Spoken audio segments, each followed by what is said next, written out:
Jay-Z kicked it to a bitch, right? She wouldn't give him the time of day. Every day he would kick it to her, every single day. Now fast forward the clock, 20 years later, Jay-Z fucks that bitch every night.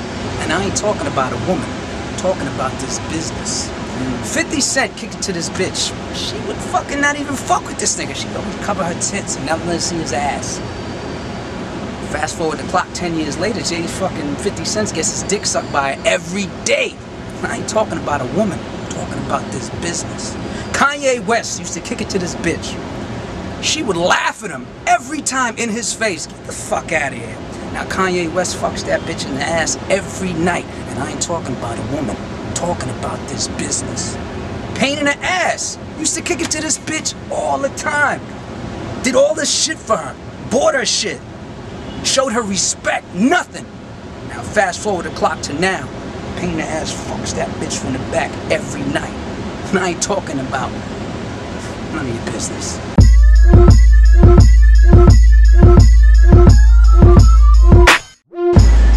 How has the game changed since you came in? Well, you know, when I first came in, like I said, I came in the era where the first thing I noticed is, like, let's say my name Pain in the Ass, right? I came up with that name, you know? I come from that era, that generation where your name meant something. Hip-hop was like something that they took a negative and flipped it into a positive. The Brat, Old Dirty Bastard. These are names that in normal society no one would never use. You call someone an old dirty bastard, you know what I mean? It's gonna be beef.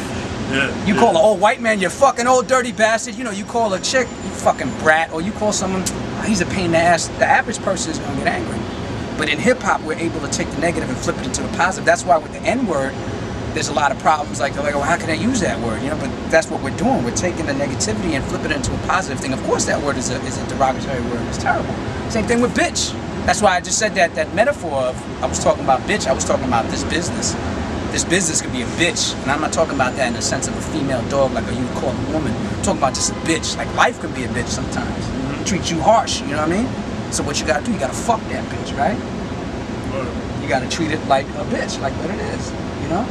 And the word makes no sense either, because ask the average woman what her favorite position is, what's she gonna say? Doggy style, right? So why can't I call you a female dog? I could fuck you like a female dog, right? So why can't I call you one? Bitch, right? So that doesn't make no sense. You want to get fucked like a dog, but you don't want to get called one. You gotta think about that. Yeah. Have you ever been somewhere and somebody recognized your voice? Yeah, that's weird to me.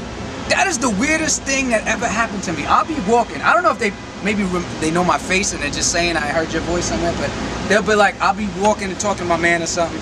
Like, damn, yo, your voice sounds mad familiar. I'm like, yeah, that's weird. I'm like fucking like a phone sex operator or some shit. Like, yo, no. You that dude from the Jay-Z album, right? Like, yeah, that's me. Like, oh shit, niggas recognize my voice. Bitches like when I talk to them on the phone too. We have a lot of phone sex. You know they do. They like my voice. When they see me, they're like, ugh. But when they talking to me on the phone, I'm fucking these bitches. If my face looked like the way I sound, I'd be fucking these hoes. I'd be fucking them. I'm not. And again, I could use the bitch word because I'm an ugly motherfucker. None of your bitches fucking with me anyway. So I could say bitch. Some pretty boy nigga, he can't say bitch because he's looking to fuck these hoes. I don't want to fuck a woman's body. I want to fuck a bitch's mind. I want you to remember me forever. How many niggas have you fucked? I'm talking to the women nowadays. You probably fucked so many niggas you don't even remember. You don't remember the first nigga you fucked? No. It hurt, it sucked, it was whack. But you remember someone who fucked you over? You'll never forget that. That's why they'll never forget me. That's why I'm a legend. That's why I'm a hip-hop immortal.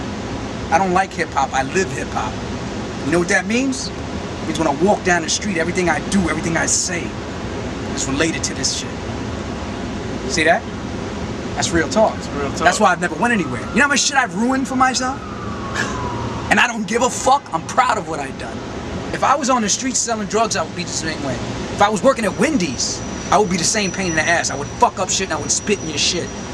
That's just me. I'm not gonna change. I don't adapt to my environment. And if you really want a role model, if you want to know techniques about this business, adapt to your environment. When you come into this shit, if you're a street motherfucker, know that this is a business. You can't deal with college kids on the street level. They're not gonna understand you. They're gonna be intimidated by you. Intimidation is good. It's a good thing. But then you don't want to intimidate someone to the point where they're completely scared of you. The shit I say, you could put on a record and it would sound hot. Niggas start off their whole album with that shit. It's crazy. I don't even know what I do. There's no definition to what I do. That's why I'm glad we're having this interview. You know what I'm saying? I'm trying to figure out what you do, but I don't either. I can't. I don't know. But thank God for hip hop. Yeah. Because I'd be working at Wendy's doing this shit. Like I told you. I'd be at Wendy's right now, like, let me get number 4 with Dave Thomas shit, pissing in some niggas fucking Egg McMuffins, whatever the fuck they had. God. You know what I'm saying? But yeah, I got a lot of things in the works, you know? Come fuck with me, you know? Just pain the ass. Yes, man. That's that real shit. Ain't never gonna have nothing like me. You're never gonna see something like me. I'm an anomaly. You know what that is? Neither do I. Fuck, it sounds fat. But anomaly. Anomaly. Anomaly. Anomaly. Anomaly. Anomaly. Anomaly. Yeah, that's it. Look that up in your Webster's.